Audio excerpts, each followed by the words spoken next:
All right. Hopefully this works. Here. Hi, friends. We were trying StreamYard earlier, and that was not seeming to work. Seemed like no one could hear anything I was saying, so we're going to try and just record this on Zoom and then upload it later. But real quickly, my buddy Nicholas Muller is running his campaign for Demon Hunter Raven, Chapter 3. Nocturnal Moon, I believe is the name of the chapter. He's currently sitting at $4,742 over his $2,500 goal. He's at 97 backers. I really think that we can help get him to over $5,000 and over 100 backers here with 15 days to go easily. We can find that money. We can find those supporters. So we're going to be talking about one of the characters who's in, who you can find in the deluxe edition of Demon Hunter Raven Chapter 3 here in just a bit. But I did want to bring this up so that you can have it in your head, and we'll probably mention it again towards the end of the video. But just like all people who are super excited about learning things involving characters, we're going to talk about a PowerPoint. Oops, wrong page there. Okay.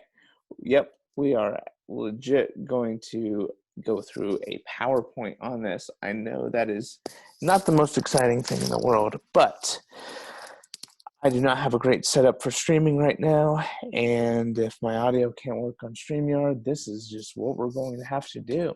So,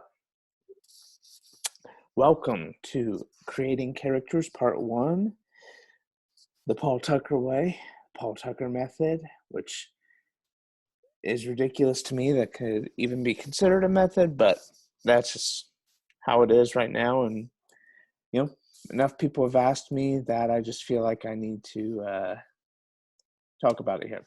But before we get started, I think it really is important that you just do whatever you want. If you're coming across this video, you're obviously at least a little bit curious about how to make good characters, or just make characters in general. Maybe you're a beginner, maybe you're just looking for new inspiration to work on whatever sort of project you are working on now. But as it says in the second point there, only you can make your characters. I can show you how to make characters my way, how I think about it, or at least, how I can put it on paper, how I think about it. But this is the best I got for you here today, what we're going over, at least for now. We will dive a bit deeper into different aspects of a character or things like that. Guides should only be used as a guide, obviously. Don't take anything that I say or that anyone else says is gospel. There are a ton of people who will tell you that there are rules to doing this. I think that's all BS. I've seen people who claim that there are no rules make great characters, and people who claim that there are a ton of rules make great characters.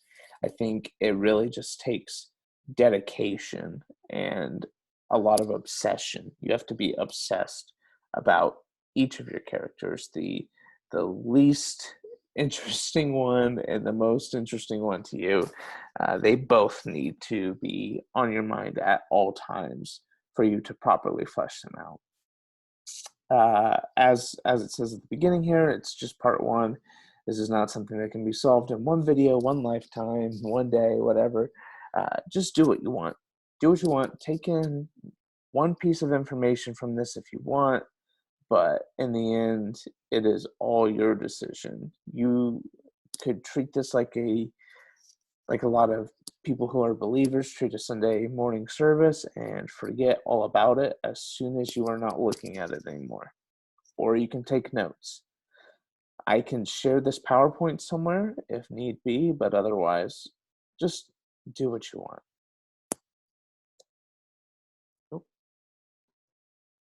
Oh gosh, this is all kinds of messed up. Okay.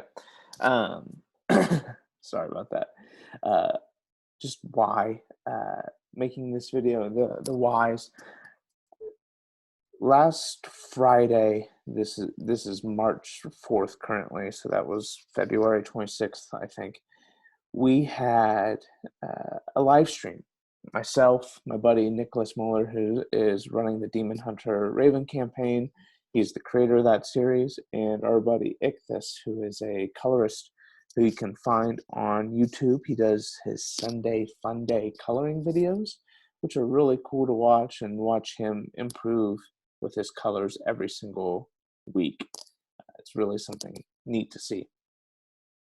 But the question came up on how I come up with characters, and I think, not to compare myself to one of my heroes at all, but Neil Gaiman has a similar sort of reaction to how, people asking how he comes up with ideas or characters or whatever. I really attempted to answer, but I really couldn't say it at the time. It's just something that happens. It's just part of my daily life that I am obsessing over my stories and over my characters.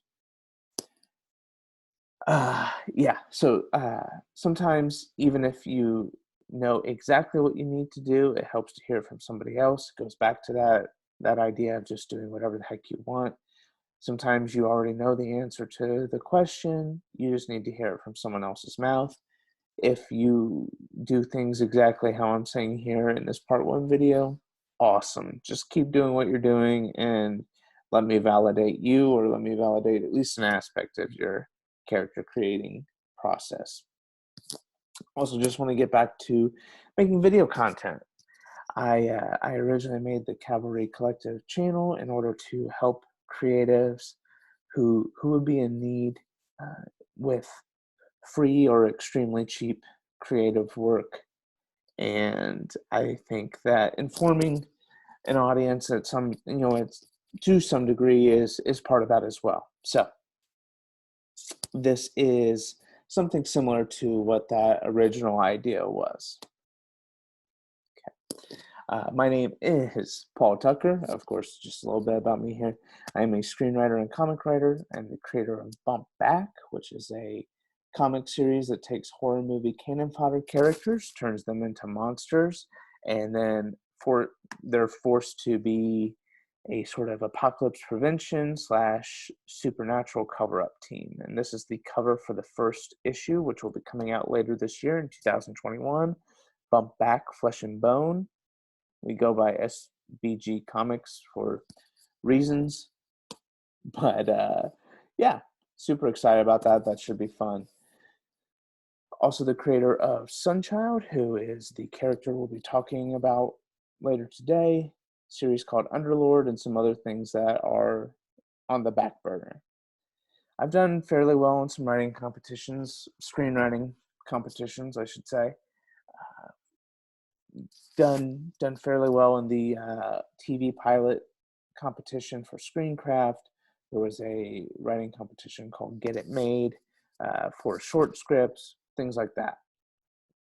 And I really think this stuff is not that hard. I know we all have different skills and we're all at different levels on different things, but I think I can convince even a brand new person that it is not as hard as they might think it is. You just have to have the right mindset. So let's hopefully show you an easy method to get started. Not to create a complete character. This is just the base level stuff to get started. So thank you for coming along here, and let's get going on this stuff. Oops, why is it doing that? I don't know why it's been doing that. Okay, doesn't matter.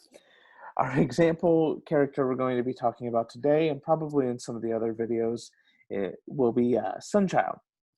Sunchild is going to be debuting in Demon Hunter Raven Chapter 3's Deluxe Edition, which will feature, I think, a couple additional stories in Nicholas's book, which is very, very exciting for me, and I really appreciate the opportunity that he has given me and given others.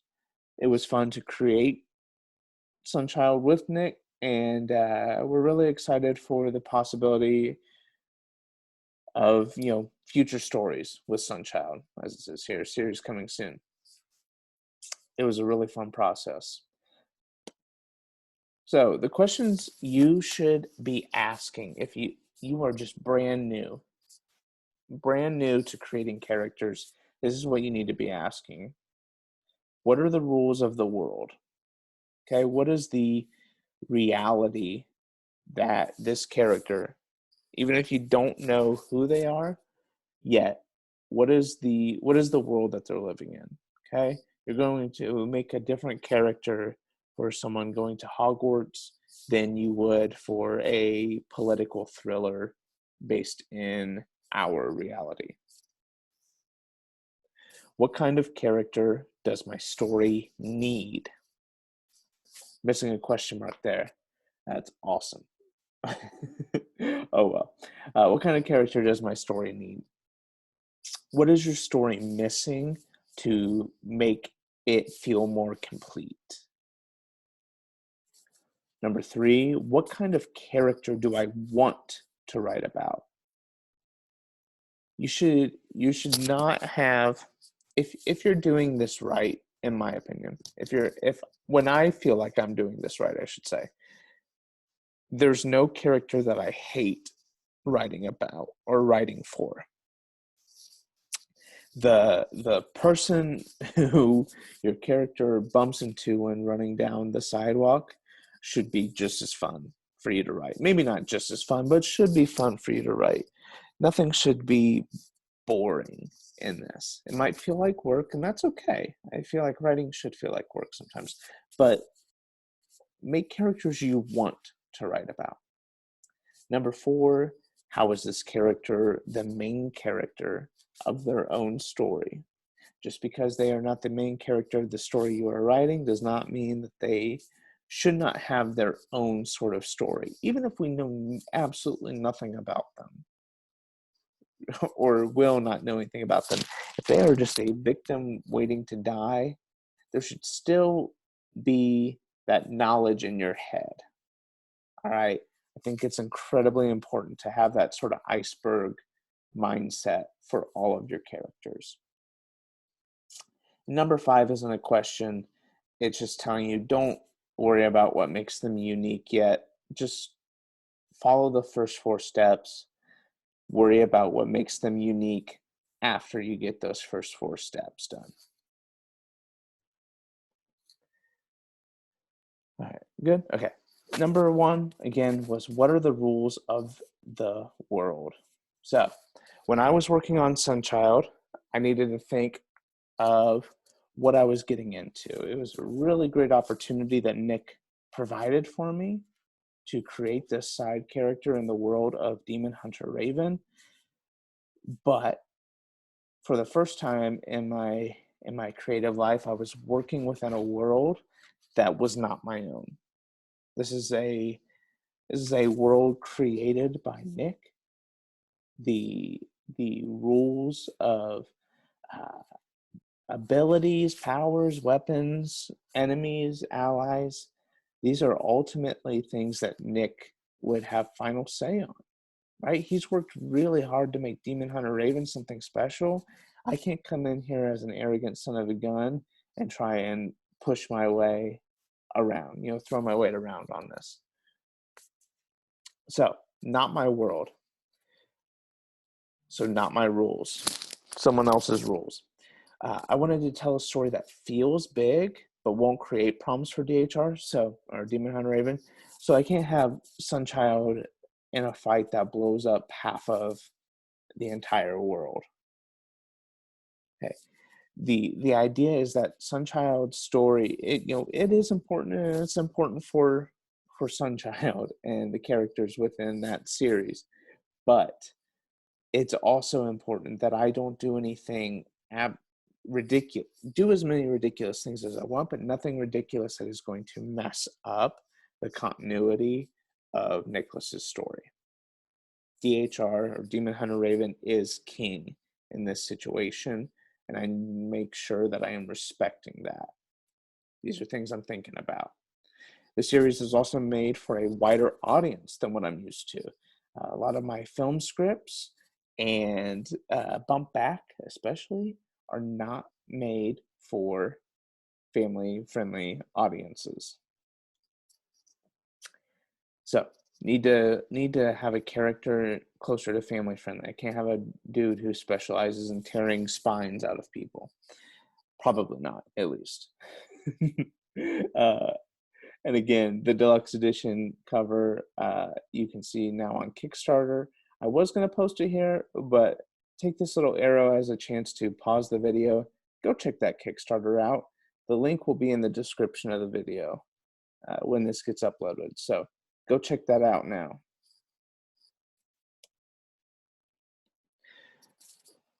Why is it doing this? So weird. Okay. Keep skipping. I need to just use these arrows down here. So my takeaways from question number 1, make sure to stretch to the boundaries while maintaining respect. Don't play it too safe. Okay, we definitely want to push ourselves, and we want to push what we're capable of, but we also want to make sure that we're respecting Nick and his story. And we also want to engage a new type of audience. This is great. This is great for me. Great for Nick, great for me, because it's a combination of audiences. So people who enjoy Bump Back might come check out Demon Hunter Raven, and Demon Hunter Raven people might come check out Bump Back just because of our collaboration. So I want to make sure that I am creating a character that is interesting to the people who enjoy my work, but also interesting to the people who enjoy Nicholas's work. I just use these arrows. There we go. All right. Number 2, what kind of character does my story need? A character with potential, obviously, but don't get hopes up. So when this was initially happening, Nick was just going to create a character who would technically exist in the world, but would probably just be a pinup. So I had no expectations for anything other than knowing that the character was going to sort of be mine, to control and to do with as I please. The character was not meant to stroke my own ego.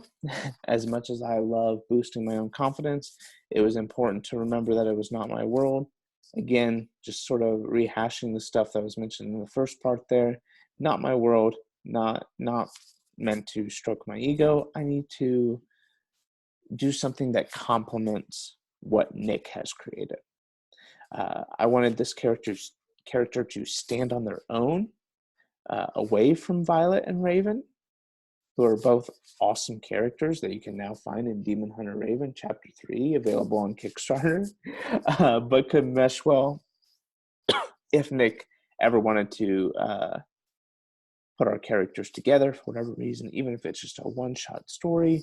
You know, someone who makes sense for their own story, but also in any sort of other collaboration. And then I needed someone who was visually appealing and story-wise appealing in a way that could be presented in a super short teaser, just 6 pages, that you'll see in the Demon Hunter Raven Chapter 3 Deluxe Edition, now available on Kickstarter. Probably only going to say that about 10 more times. These are all obvious things, right? You want an interesting character who stands on their own and can be flexible depending on where you need the story to go. Obvious sort of things, right? My takeaways from part 2: still a lot of room to breathe within limitations. Brandon Sanderson's second law of magic systems is literally limitations are greater than powers. Limitations are where your creativity can really shine. So even if you don't have the natural limitations of working with someone else's baby, find ways to put that sort of creative fence around yourself to get creative. Sounds like a silly statement, but it has value there. Character needs to be an iceberg backstory, right? Teaser's going to give you that tip of the iceberg, but the story itself will have to be one that, is just that tip of the iceberg. It is hinting at something that is much larger underneath. And I think you'll see that when you read the 6-page story in the deluxe edition of Demon Hunter Raven Chapter 3 now on Kickstarter. Near infinite potential for expansion after, because I get to have the rights to the character. I wanted to make sure that it was someone who I didn't waste. I didn't want to waste this opportunity with Nick, who is an excellent, excellent character designer. Oh boy. There we go. Okay. What kind of character do I want to write about? Here's where you get to have a little more fun than the first two, the first two, depending on what type of story you're telling, could be very similar over and over again. So I needed someone who feels like a Demon Hunter Raven character and a Paul Tucker character. So Demon Hunter Raven character, because it was to be a demon hunter, it's a brawler who fights demons, essentially. Violet and Raven are both brawlers who fight demons. And then, so that is a Demon Hunter Raven character idea. And then for me, an idea so dumb that it can't help being totally awesome. That is my mindset going into stories and characters a lot of times. An idea so dumb that it can't help being totally awesome. How can I turn something stupid into something cool? And an idea popped into my head with 2 words here: battle hippie. Sounded ridiculous. I'm sure Nick was probably worried when I mentioned that, but I think he's pleased with what we ended up coming up with. Actually, I know he is. So yeah, working out.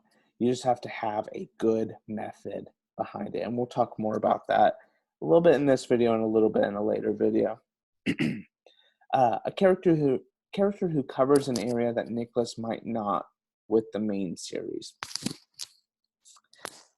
Nicholas's character, Raven, comes from a specific section of demon hunters.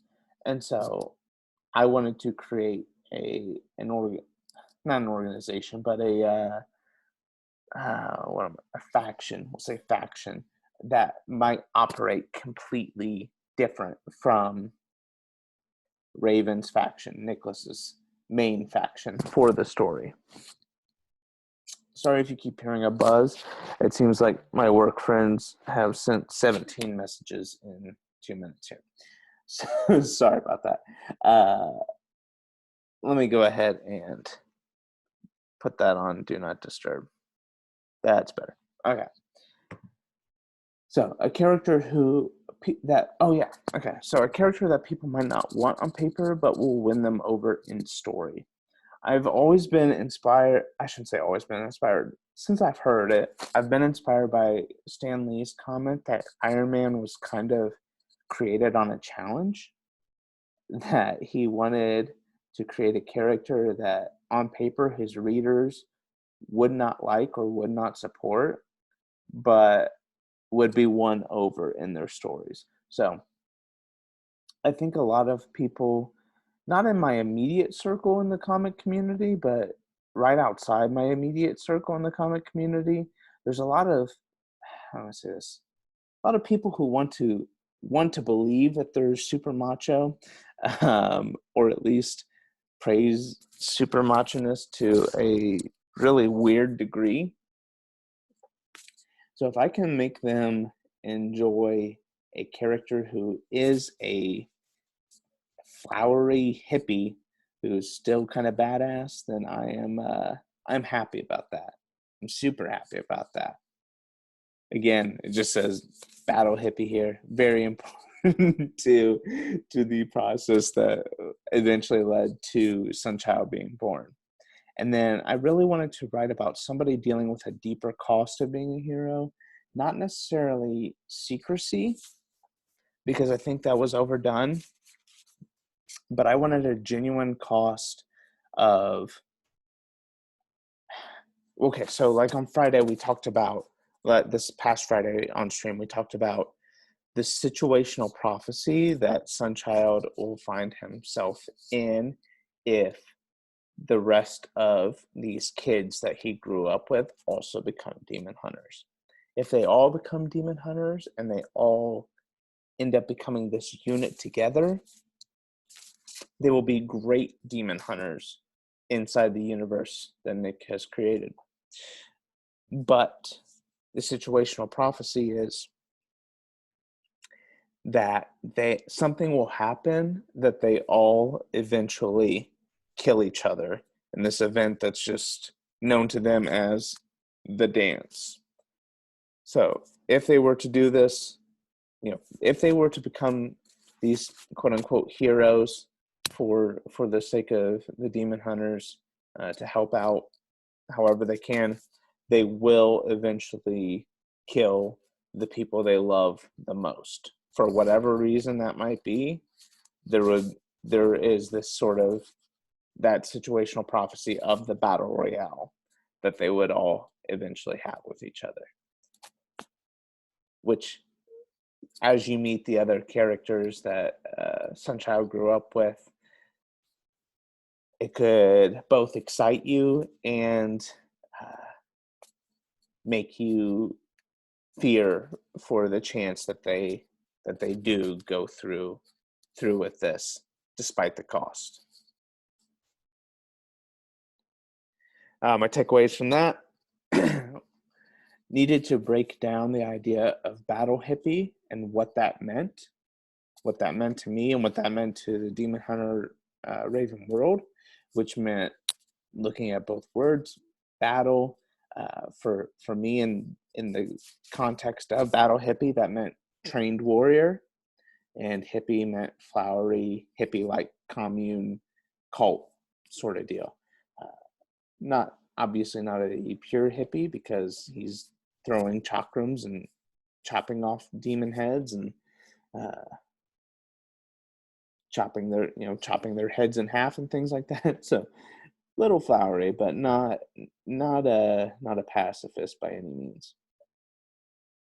And then, again, realizing that the character is going to be completely mine, so might as well go all out, as long as I'm still respecting Nick and his creation. How is this the main character of their own? How is this the main character of their own story? It's supposed to be this character. How is this character the main character of their own story? But so they do exist in the world of Demon Hunter Raven.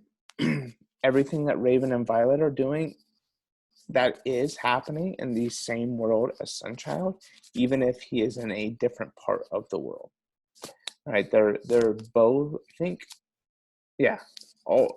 both stories are happening in America. So it is possible that they might run into each other at some point, but who knows?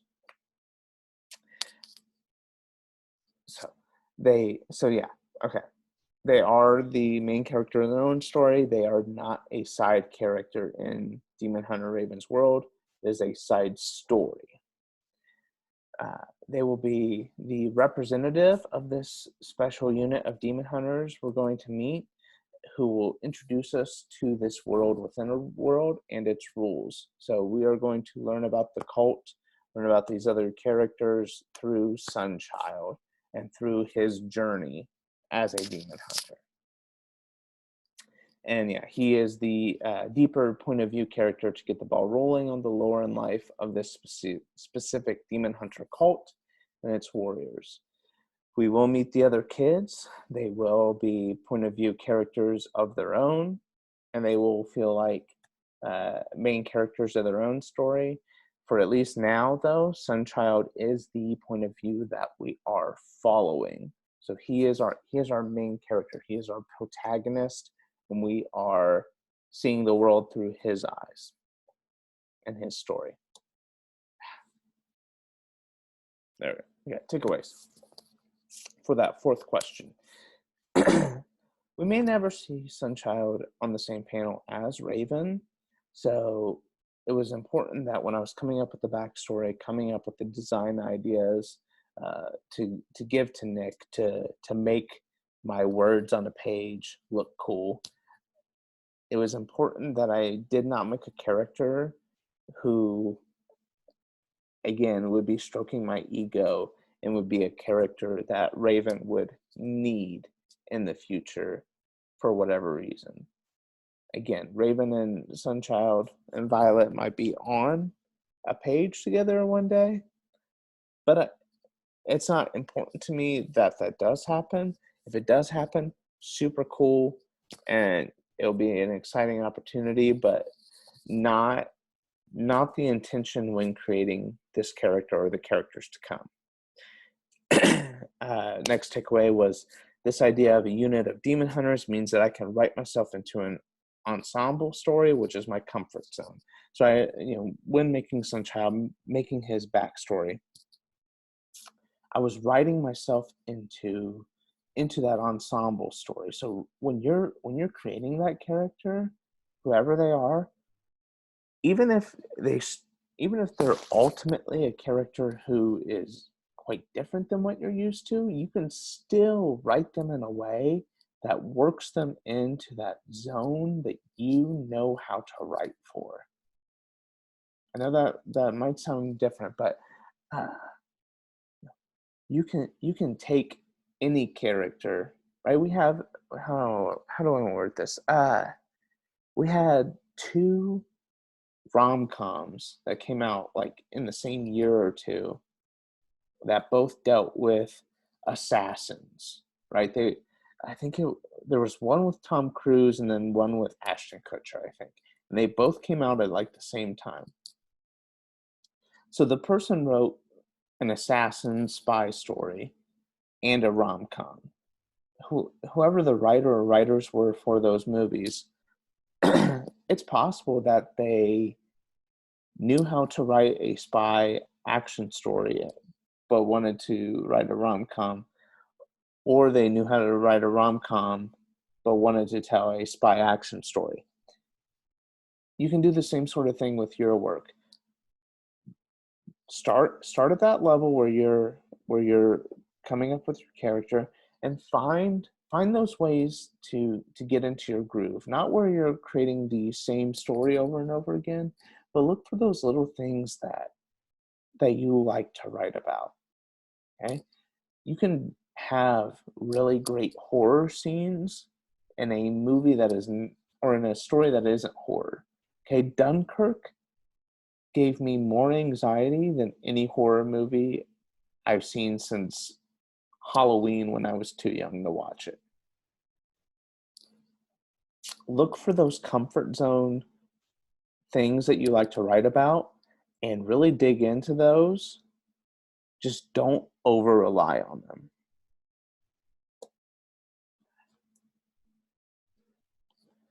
All right, so the result from all that planning was Sunchild, a character who will have a compelling story but doesn't have to change Nicholas's world in any way that it says Nicholas doesn't want. Right? Sunchild's world is in his own little bubble. It's an important story. It's a great side story that'll be told, but it isn't going to affect the greater whole of what Nicholas is doing. Think maybe not WandaVision. Think of some random, whatever random superhero thing.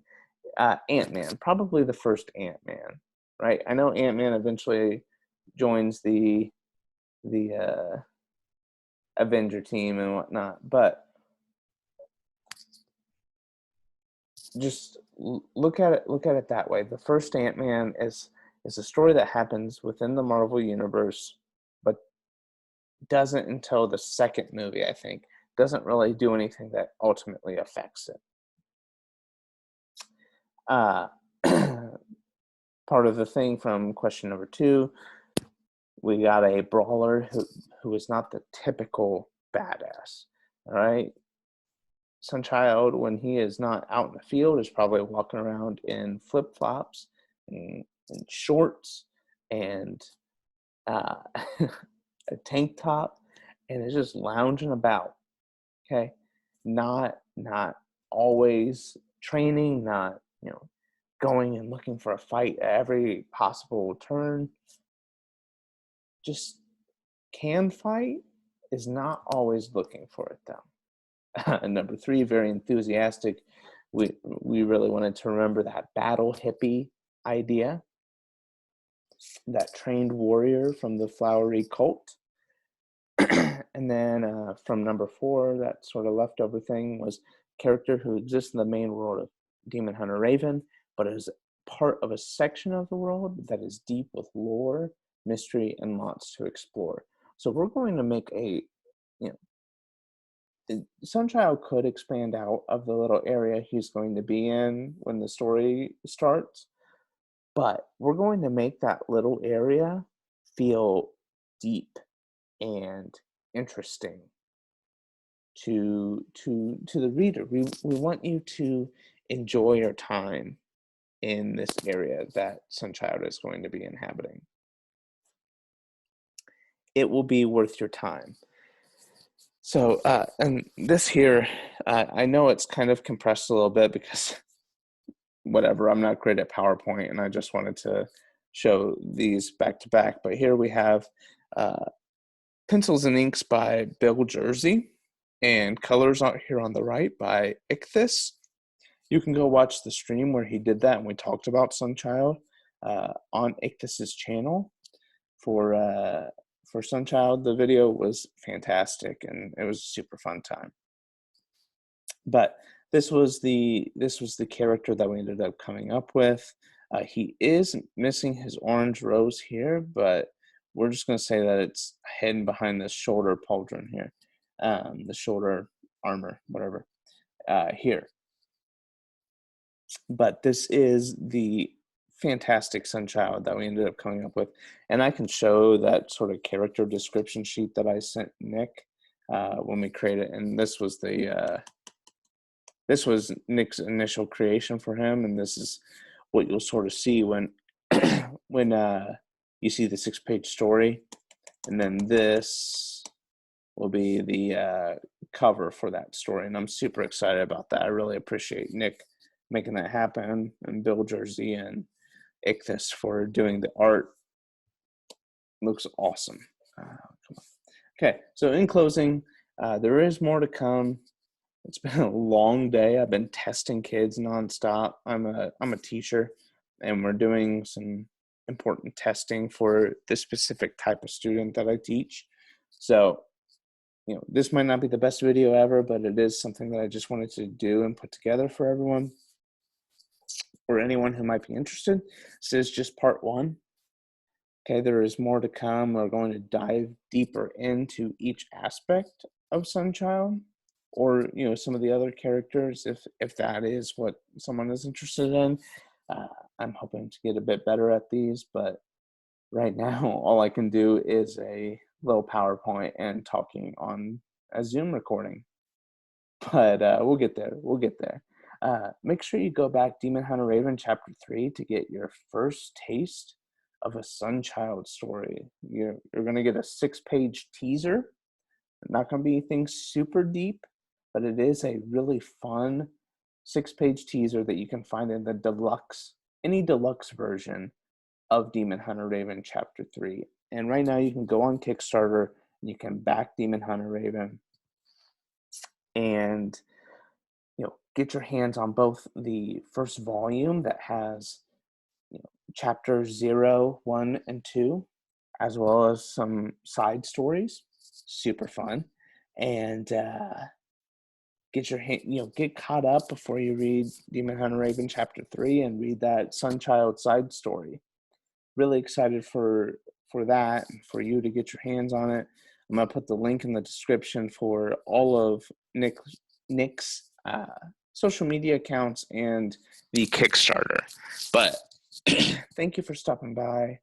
I really appreciate you watching this video. If you watched it all, that's amazing.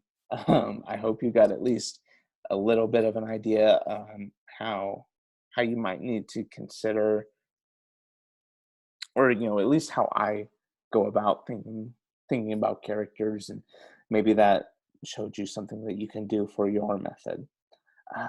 Yeah. Anyway, have an awesome day, friends, and go back Demon Hunter Raven right now on Kickstarter, which is, oops, wait, let me do this. That's where it works. Okay, yeah, go back Demon Hunter Raven right now on Kickstarter. It's a great story. Nick is constantly improving with every single chapter and is constantly working to create a better story. He's bringing on people to help him. He is asking for advice. He is seeking out reviews and whatnot so that he knows exactly what to work on, and is looking to make a story that everyone enjoys. If you enjoy action, if you enjoy things like Assassin's Creed and whatnot, you're really going to enjoy this story. So go back Demon Hunter Raven Chapter 3 right now. You're helping a great dude and a great creator. And if you get the deluxe edition, then you can also kind of help me. But yeah, that's everything, friends, and I hope you have a fantastic night. Thanks for stopping by. Bye.